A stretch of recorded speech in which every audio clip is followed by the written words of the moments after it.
bank manager didn't raise her voice. She didn't rush. That was the part that scared me. She closed the folder, folded her hands on top of it, and looked at me the way doctors do right before they say something that changes your life.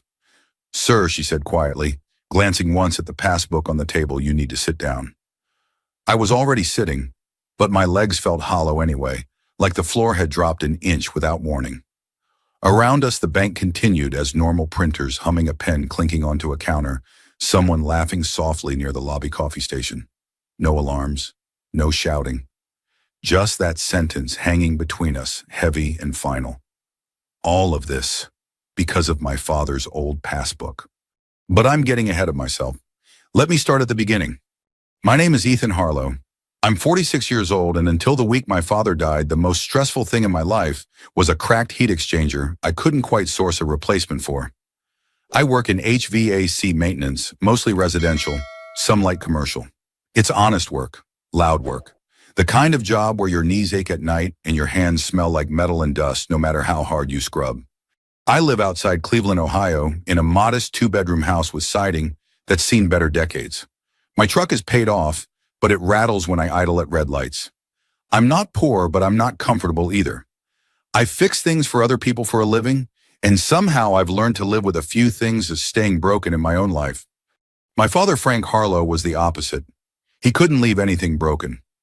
Frank was 74 when he passed. A quiet man, solid. He'd spent most of his life as a floor accountant and later a site supervisor at a manufacturing plant that doesn't exist anymore. When the company folded, he didn't complain. He just tightened his belt and kept going. Dad lived simply. Same coat every winter, same black coffee every morning. He had a saying he repeated anytime I rushed a job or tried to eyeball a measurement. Measure twice, he'd say, tapping the side of the tape with his knuckle. Cut once. I didn't realize until much later that he didn't just mean wood. The funeral was on a Thursday, gray sky, cold wind that cut through your jacket no matter how thick it was. My wife, Nicole, organized most of it. She's good at that, list timelines, making sure everything runs efficiently. She believes emotions are something you manage, not something you indulge. The service was short, polite. Everyone said the right things. I stood at the front next to Nicole, nodding when I was supposed to nod, shaking hands when they were extended to me. I remember thinking how strange it was that my father, who had built so many things with his hands, had been reduced to a few sentences read off a card. Afterward, we went back to the house, Dad's house, the one I grew up in. Nicole walked through the rooms with a critical eye, already talking about what should be donated, what might be worth selling. My brother-in-law, Derek, her older brother, showed up late and stayed long enough to mention estate logistics and market timing before disappearing again. Derek always talked like life was one long investment pitch. I drifted away from them and ended up in the garage. That was where Dad really lived. Pegboards lined with tools older than me. Coffee cans full of screws sorted by size. A red metal toolbox sat under the workbench, dented on one corner. I remembered something Dad had said to me a few months earlier, when I'd stopped by to fix his water heater. If anything ever happens to me, he'd said, not looking up from the wrench in his hand, check the red box. At the time, I thought he meant the documents. Deed, insurance, that sort of thing.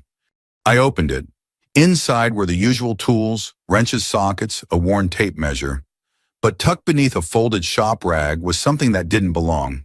A small leather-bound passbook, edges cracked with age. The kind you don't see anymore. I brought it inside, curious more than anything. I hadn't even fully processed what it was when Nicole saw it. She glanced at the cover barely a second and laughed. Not amused. Dismissive.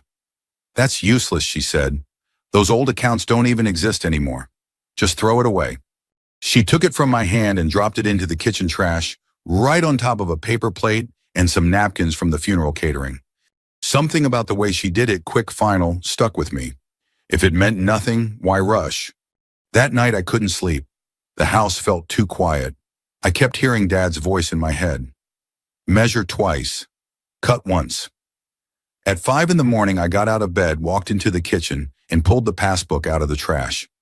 Tucked into the back cover was a folded slip of paper, an account number, and 6 words written in my father's careful block handwriting. "Don't ask your wife. Go to the bank." By 9 o'clock that morning, I was driving. The drive to the bank took just under 2 hours, but it felt longer because I kept replaying that morning in my head. Nicole hadn't noticed the passbook was gone, or if she had, she hadn't said anything yet. The house had been quiet when I left, the kind of quiet that makes you feel like you're sneaking away, even when you're doing nothing wrong. I turned the radio off after 10 minutes. I needed to think. My father wasn't a dramatic man. He didn't leave riddles. He didn't speak in half-truths or jokes that meant something else later. If he wrote, "Don't ask your wife," it wasn't paranoia. It was instruction. And if he told me to go to the bank, it meant there was something there worth seeing with my own eyes. Halfway there, my phone rang. Nicole. I let it ring twice before answering. "Hey," I said, keeping my voice neutral. "Where are you?" she asked. Not accusatory, curious, too calm. "Running an errand," I said. "I took the morning off." A pause. I could hear her thinking. "You didn't take anything else from the house, did you?"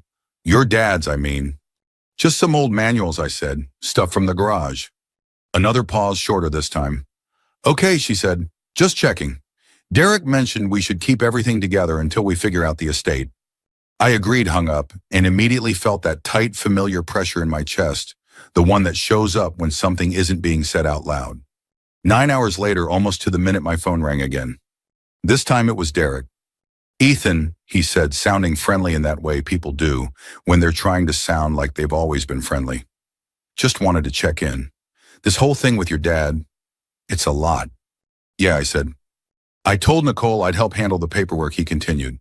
"You don't need to stress about it. Banks, accounts, property, this stuff gets messy fast." I glanced at the passbook sitting in the cup holder beside me. "I'm okay," I said. "Just tying up a loose end."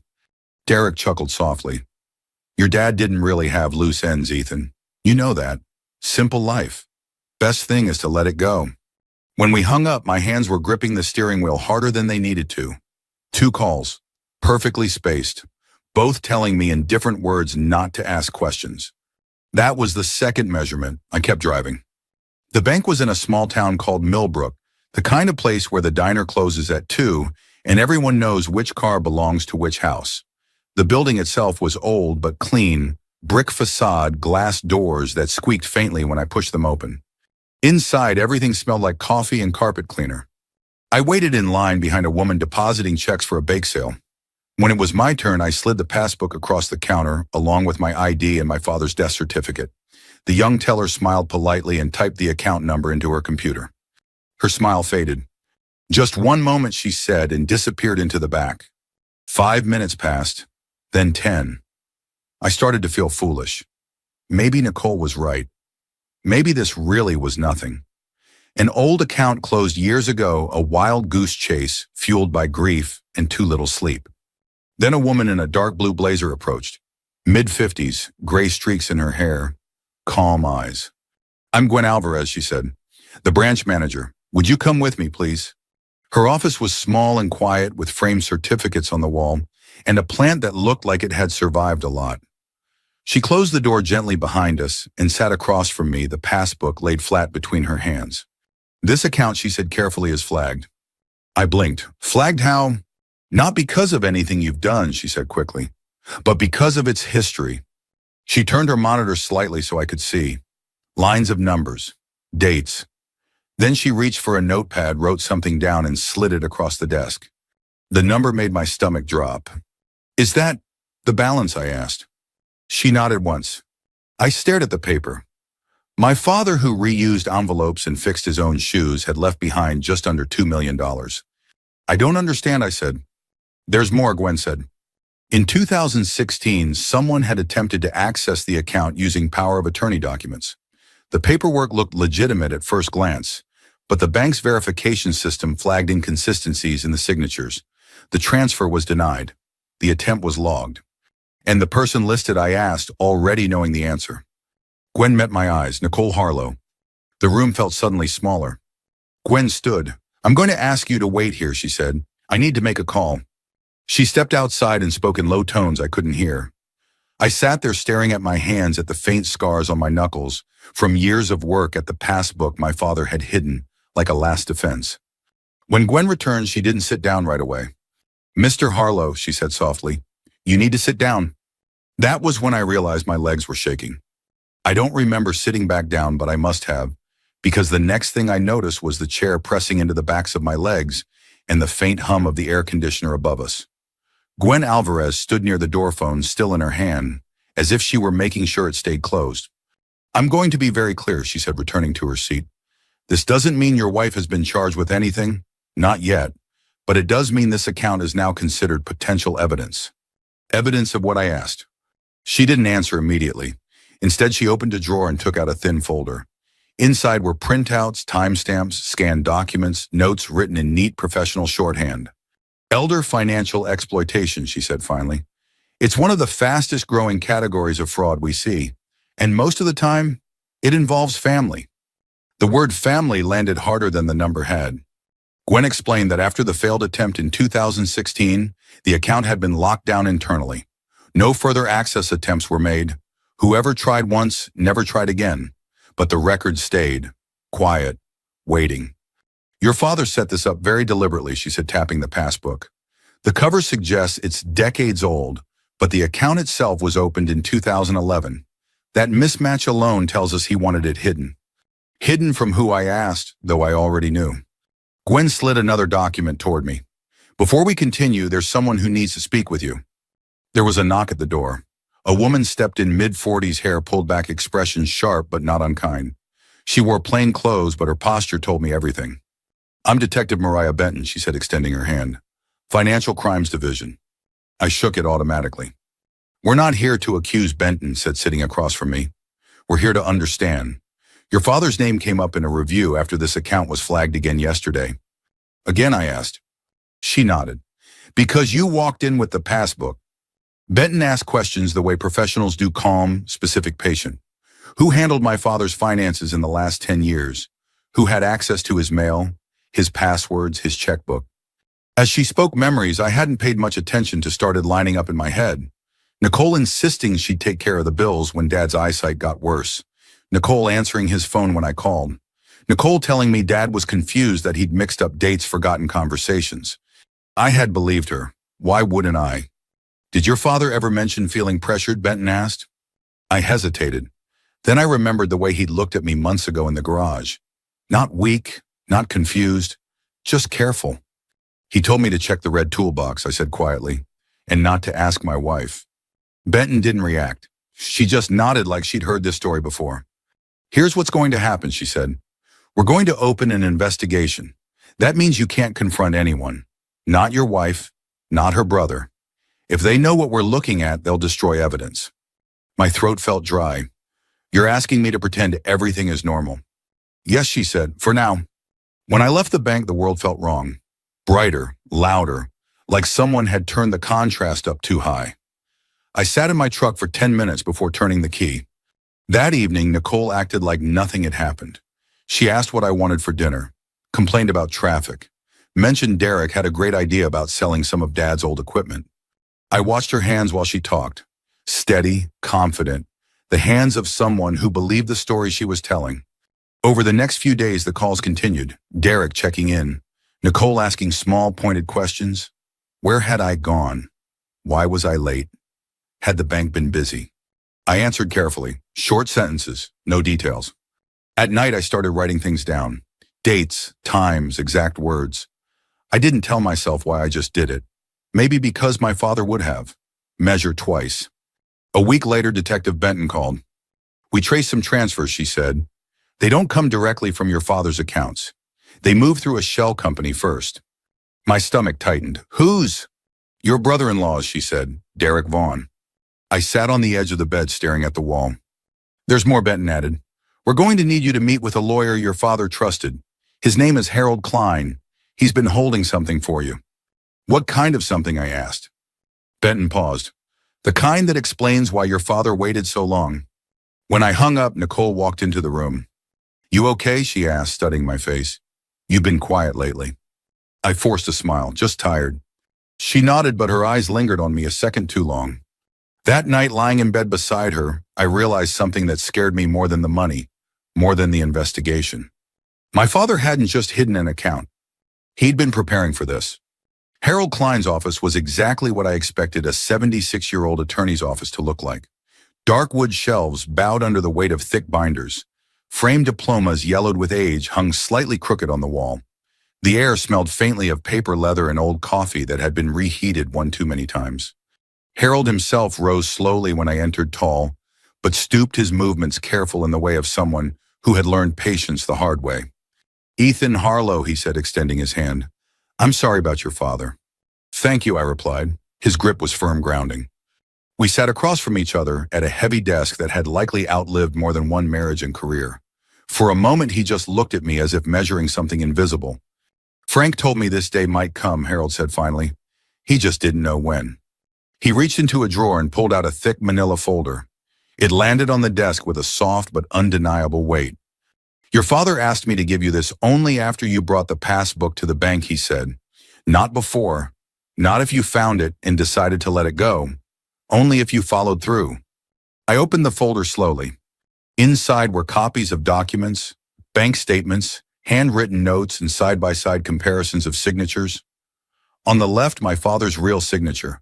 Uneven pressure, slight tremor. On the right, the forged version. Too clean, too consistent. He noticed, Harold said quietly, "Right away." The notes were meticulous. Dates, amounts, account numbers. Each questionable transaction was circled in red ink, followed by a short observation, written in my father's precise block letters. Transfer unauthorized. Signature mismatch. Confronted, denied. "He came to me in 2017, Harold continued. Told me he believed his daughter-in-law was siphoning money. He had proof but no authority. She had power of attorney by then." I felt a knot tighten in my chest. "Why didn't he go to the police?" Harold sighed. "He tried, informally, but he'd already been labeled as confused. Once that narrative sticks, it's hard to shake, especially when the person controlling your care is the one telling the story." At the bottom of the folder was a notarized affidavit dated 2 years earlier. I recognized my father's handwriting immediately. "I am of sound mind. I know exactly what I am doing. I am being financially exploited by a family member. I am documenting this so the truth will outlive the lies." My vision blurred for a moment. He knew he couldn't win while he was alive, Harold said, so he prepared for after. I flipped to the last section of the folder, a single page separate from the rest. "Frank called it his insurance," Harold explained. "The account you found. He moved what he could before the pressure became unbearable, hid it behind something old and unremarkable, and he trusted you to finish the job." "Why me?" I asked. Harold smiled sadly. "Because you ask questions. Because you fix things instead of ignoring them. Because you didn't rush. Measure twice, cut once." When I left Harold's office, my phone buzzed almost immediately. "Detective Benton." "We're close," she said. "We filed for warrants. Financial records, electronic devices, office space tied to Derek's company." My heart thudded. "Soon," she said. "But I need you to keep doing what you've been doing. Normal, quiet." That night, Nicole watched me more closely than usual. She asked if I was feeling okay, if work was stressful, if I wanted to talk. "I'm fine," I said, "just tired." Later, as she washed dishes, she glanced over her shoulder. "You didn't go back to the bank again, did you?" "No," I replied, meeting her eyes. "Why?" She shrugged. "Just seems like the kind of thing people do when they're worried." I smiled, slow and careful. "I'm not worried." But she didn't smile back. 2 days later, Detective Benton called again.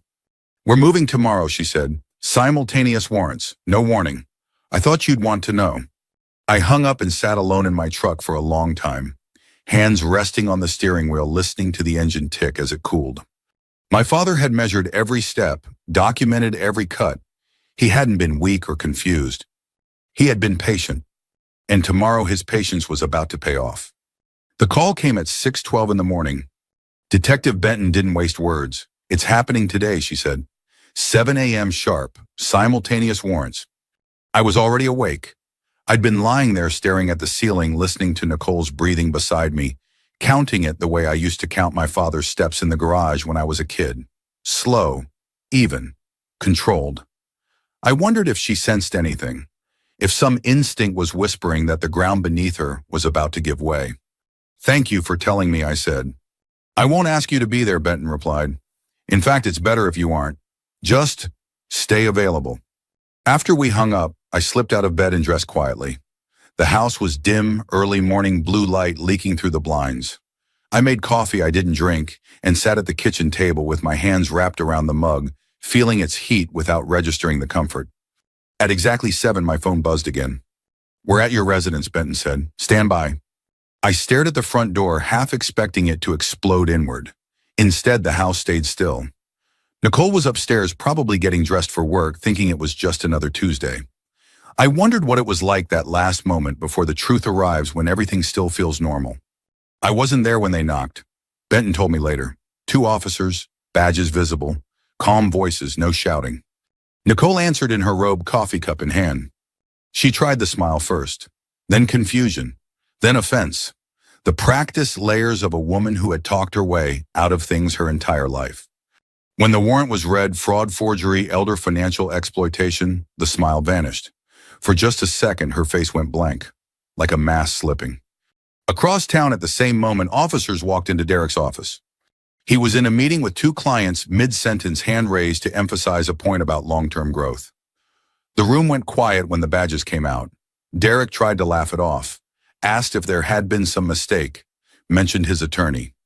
The officers weren't interested. By 8:30, both of them were in custody. I found out sitting in my truck outside a hardware store, watching a man load bags of mulch into his trunk like it was any other morning in America. I didn't feel triumph. I didn't feel relief. I felt tired. That afternoon, Nicole's lawyer called. His voice was smooth, practiced. "Mr. Harlow, my client believes there's been a misunderstanding. These situations can escalate unnecessarily if emotions get involved." I said nothing. "She's prepared to return a portion of the funds," he continued. "We could settle this quietly, avoid the stress of a prolonged investigation." "A portion," I repeated. "Yes," he said quickly.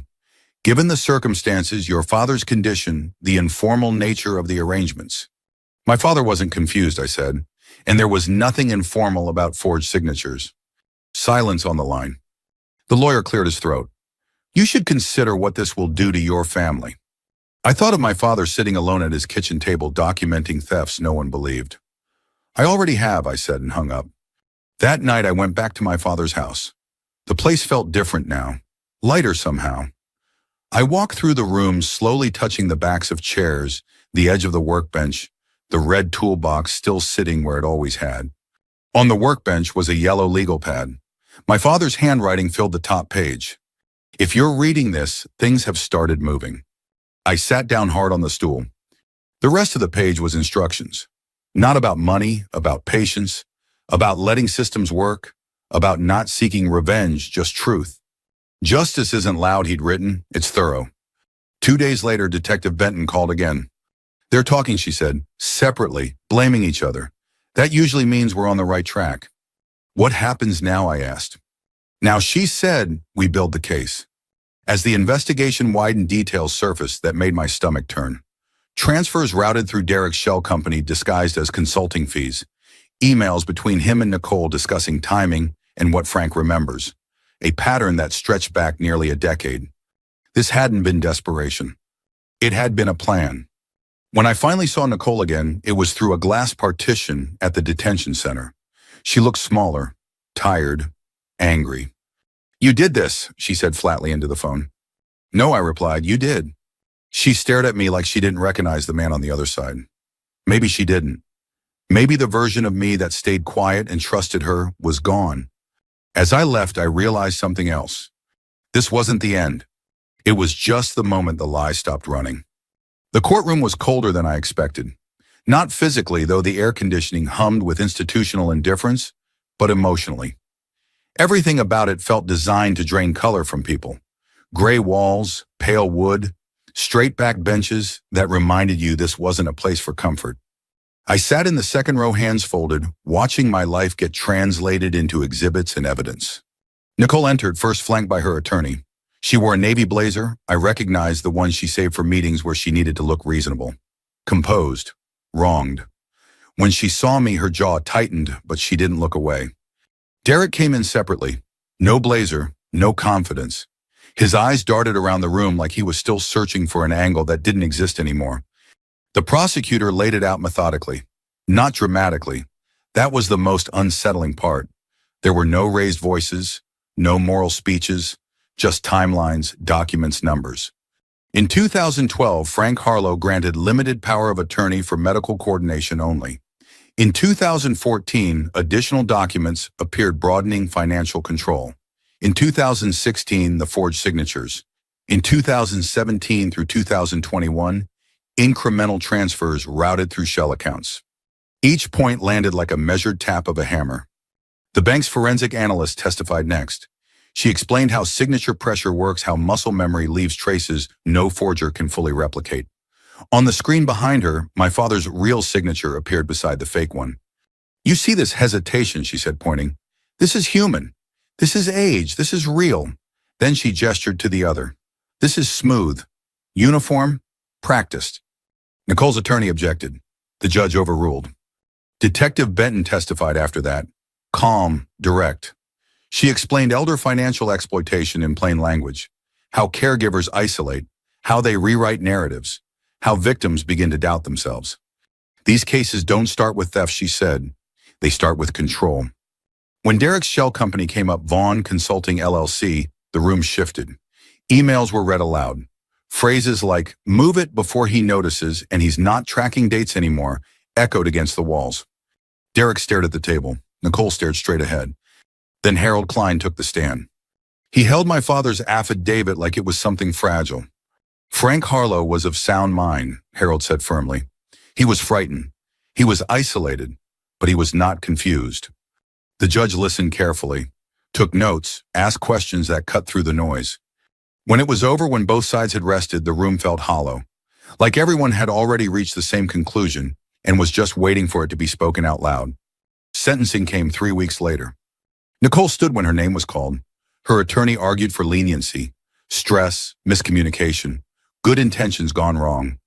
The judge's response was quiet and devastating. "This was not an accident," he said. "This was sustained deception. 7 years in federal prison, restitution ordered, assets seized." Derek's sentence followed. 3 years, no deal, no reduction. The shell company made that impossible. When the gavel came down, I felt nothing, no surge of victory, no relief, just a strange sense of finality, like a door closing softly behind me. Outside the courthouse, Detective Benton found me near the steps. "Your father would be proud," she said. "I wish he didn't have to be," I replied. A week later, Harold called. "There's one more thing," he said. "Frank asked me to give it to you after everything was resolved." I met him at his office again. Same desk, same smell of old paper. He slid a sealed envelope across to me. My name was written on it in my father's careful handwriting. I didn't open it right away. Harold waited, respectful, silent. When I finally did, the paper inside was thin folded once. "Ethan, if you're reading this, then the truth did what it always does. It waited. I'm sorry I couldn't stop this while I was alive, but I knew you would finish it. Don't let this harden you. Use what's left to build something honest. Measure twice. Cut once." I folded the letter and held it against my chest longer than I meant to. That night, I sat alone in my truck parked outside my house and realized something important. Justice had been served, but healing was still my responsibility. 6 months after the sentencing, my life looked quiet from the outside.